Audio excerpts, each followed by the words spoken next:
Air with Tim Strong. Ask your parents to go to wrdw.com/sketchthesky for more details. Sponsored by Hockeytown Augusta. A serious accident creates a lot of right now problems. You're worried about your injuries, the medical bills, and whether you'll get stuck paying for it all. You shouldn't have to chase after a lawyer to get the help you need. With me, you won't have to. I'm Austin Jackson, your guy in Augusta. If you've been injured, my team will get to work right away. And you don't have to pay us anything unless we get money for you. Injured? Call Austin Jackson, the Augusta guy. 706-724-7224.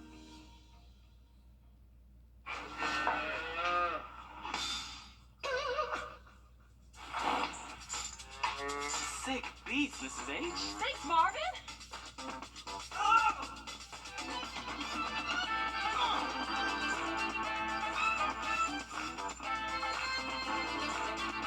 When you join the Players Club, you get way more than you expect. More chances, more wins, more surprises.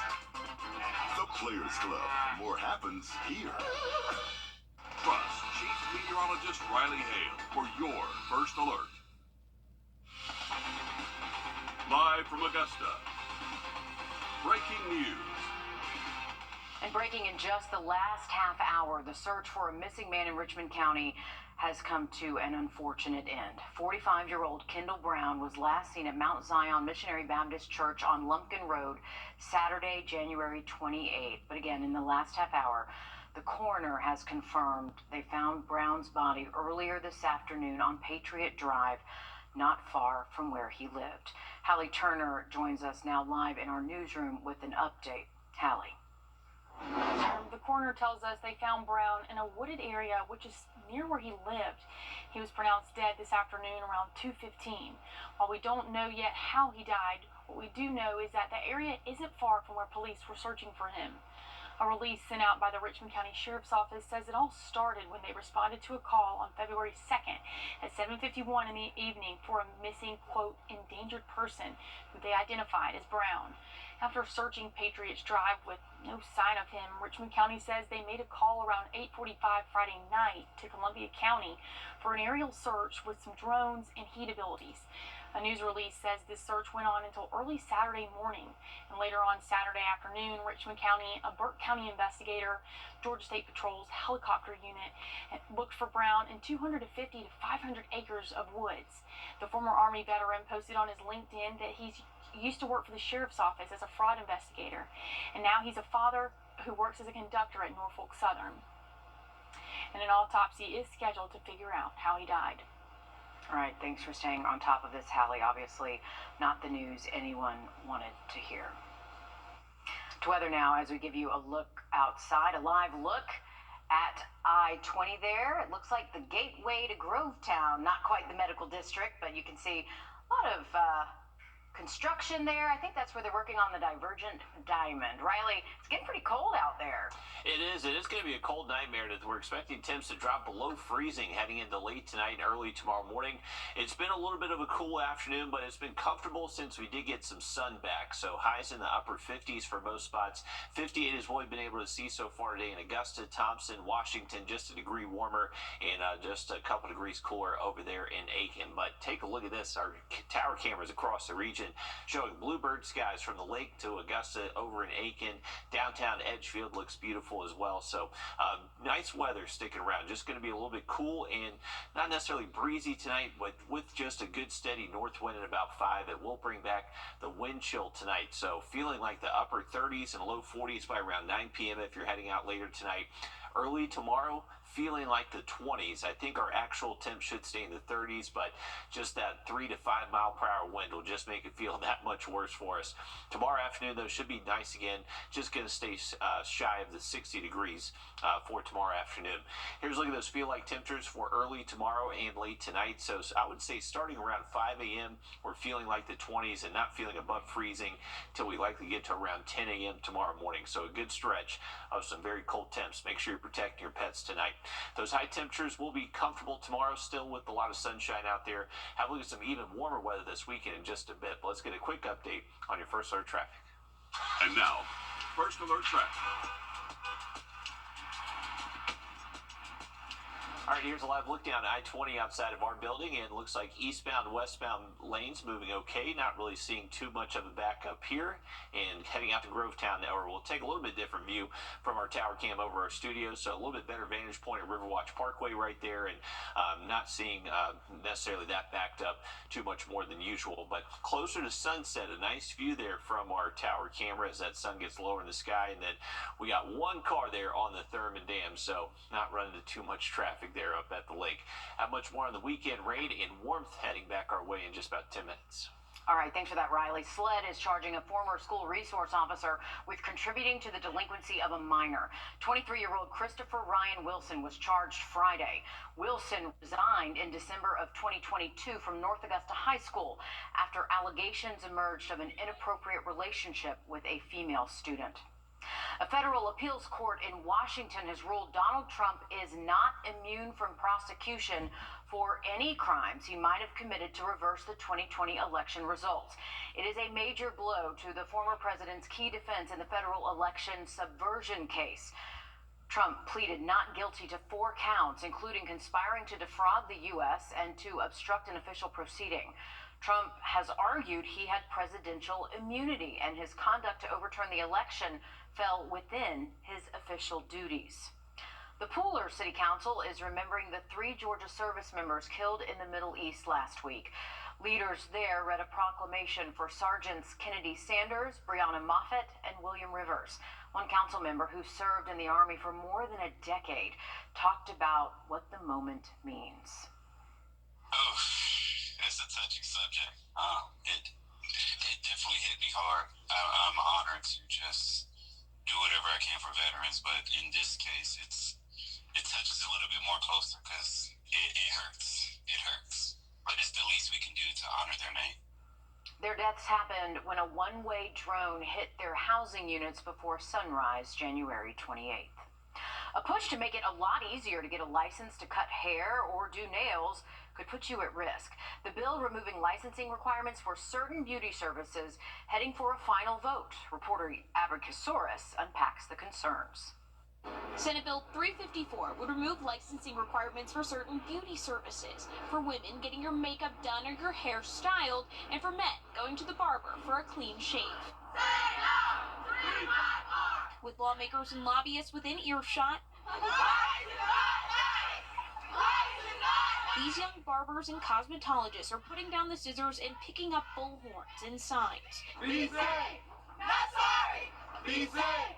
Not sorry! Richard Smith is studying to be a barber. Georgia requires 1,500 hours, roughly 9 months in school or at an apprenticeship.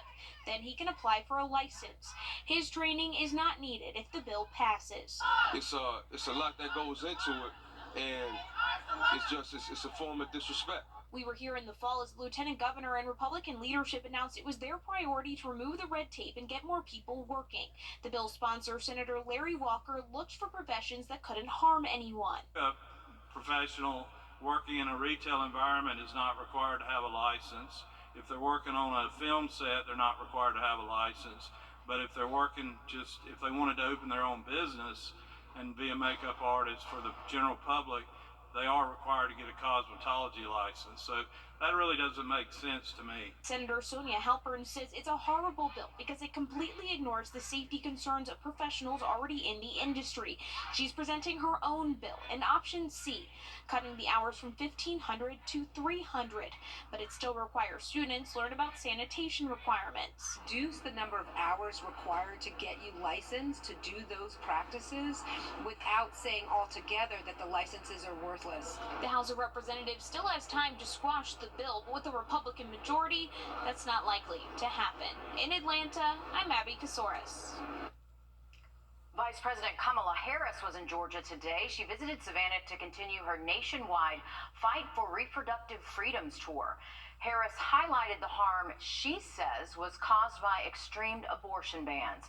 She says in America, freedom is our right. And that includes the freedom to make decisions about one's own body and not have the government telling people what to do. Georgia's abortion ban still faces legal challenges. The recent ruling from the state Supreme Court sends the case back to Fulton County Superior Court. We're still waiting to see what that court will decide. A South Carolina woman who says she couldn't get an abortion there is challenging the fetal heartbeat law. Taylor Shelton is suing the state, arguing the law put her in danger.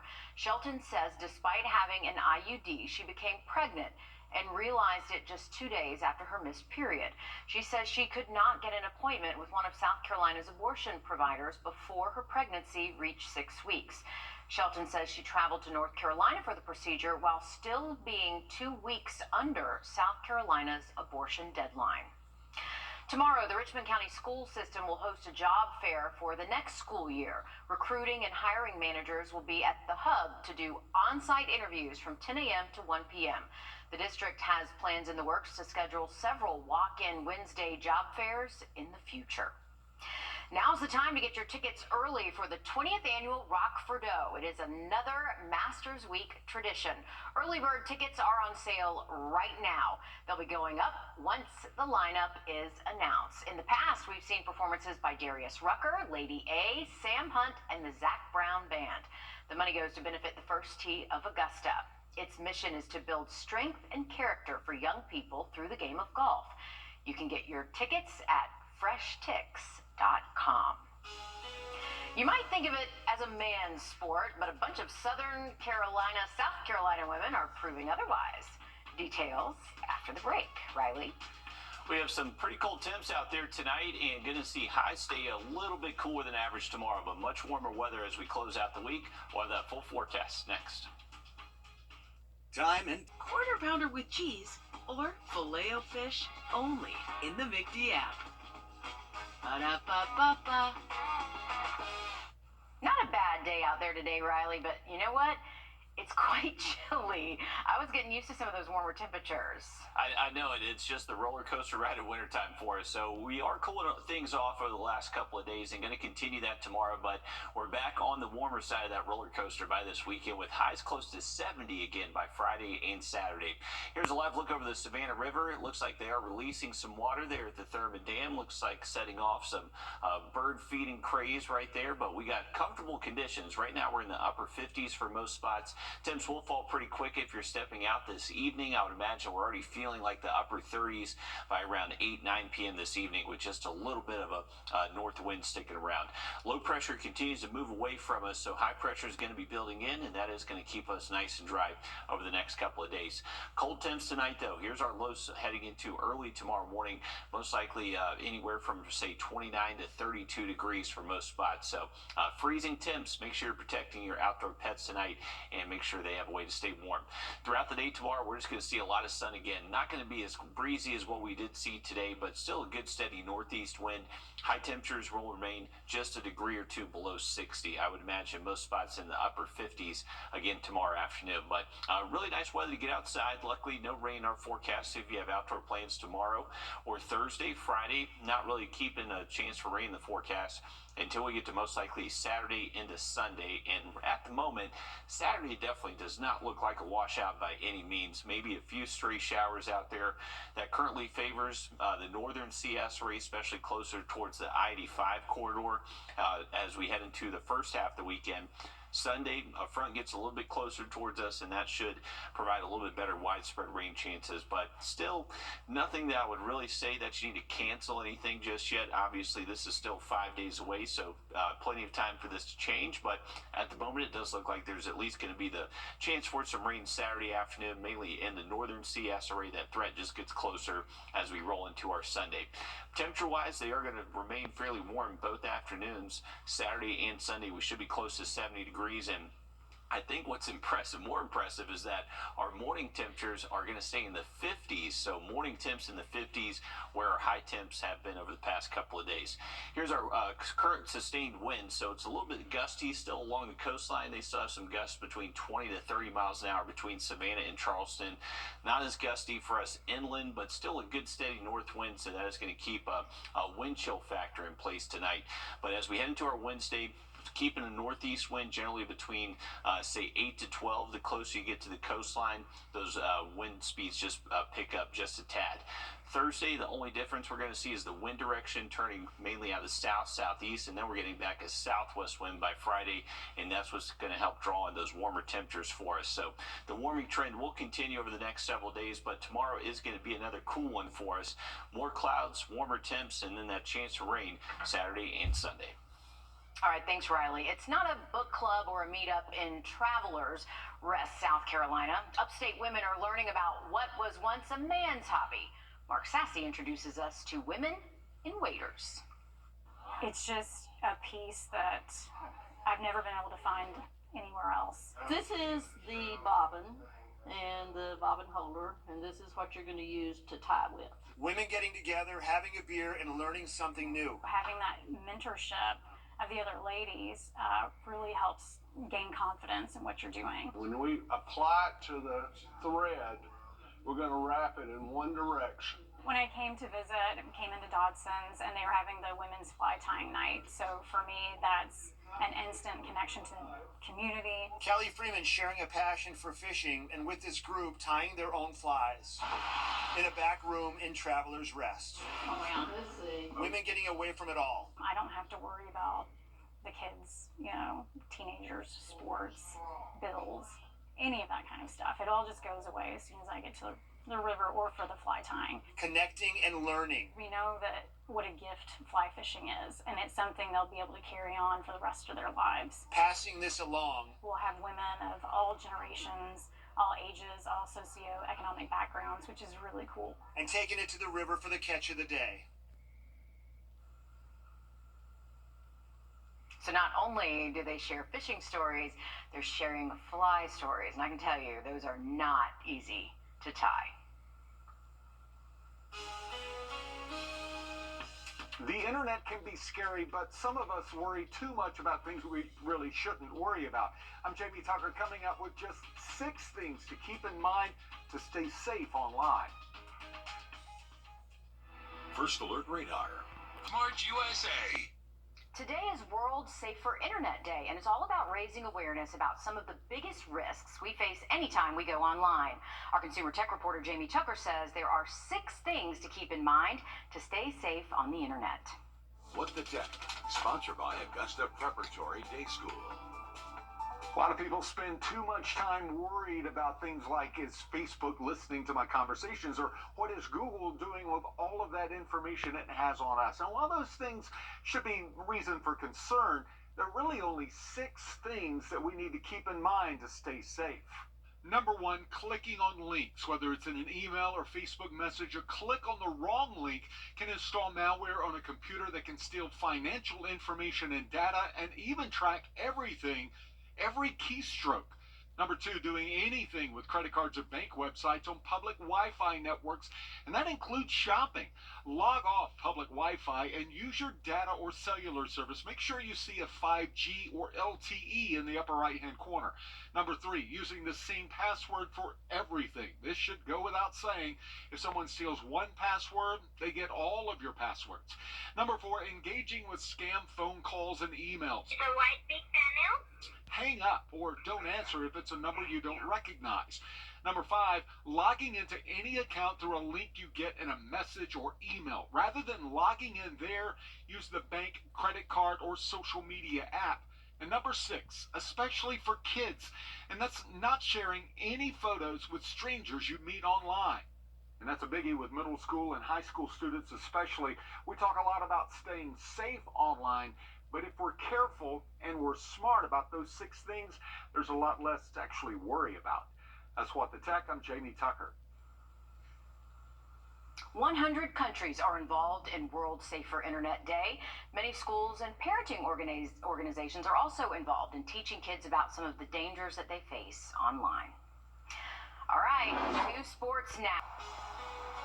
All right, thanks for that, Dan. Heading into tomorrow morning, if you have an early tea time, could be a frost delay out there. We are expecting freezing temps early in the day, but a beautiful afternoon. And look at that 7-day for you just after a short break. All right, what do we got? Looks like 64 yards to the pin. About 64 mile per hour winds. Dude, there's no wind. I'm my 64-degree wedge. What's it with you and 64? Are you 64? .com! When you've been hurt in a car wreck, the 24/7. It's all lines. Hey, Brett, I think we need a jingle. What'd you have in mind? I don't know yet. Well, if you're taking something, come knock on my door. Come and knock on my door. If you're 64. Welcome back, folks. Here's a live view from our Beach Island camera. And how about this view of sunset? Gorgeous conditions out there tonight. Clear skies again, so with clear conditions tonight, we should be able to see our temps fall close to 30. It is going to be cold out there. Well, latest observation just came in, 53 right now here in Augusta. So as that sun gets lower, we just dropped about 5 degrees in the last hour or so. And temps will continue to drop into the 40s. Right now, most spots sitting in the 50s, so not feeling too bad out there, but definitely going to be chilly if you're stepping out for the rest of tonight. It's been a little bit breezy at times, but less of a wind heading into tonight and tomorrow morning, but still a sustained wind out of the north-northeast between 5 to 10 miles an hour. So that's just going to make these temperatures tonight feel a little bit colder. So actual lows near 30, but feel like temperatures will be in the 20s. Definitely going to need to bundle up heading out to the bus stop. Tomorrow afternoon should be comfortable, though. Lots of sunshine and highs getting close to 60. I think we stay just shy of it, though. We do get back some warm temps as we close out the week, and especially by the weekend. All right, that's it for News 12 Live at 5. News 12 at 6 o'clock is coming up next. Don't go anywhere.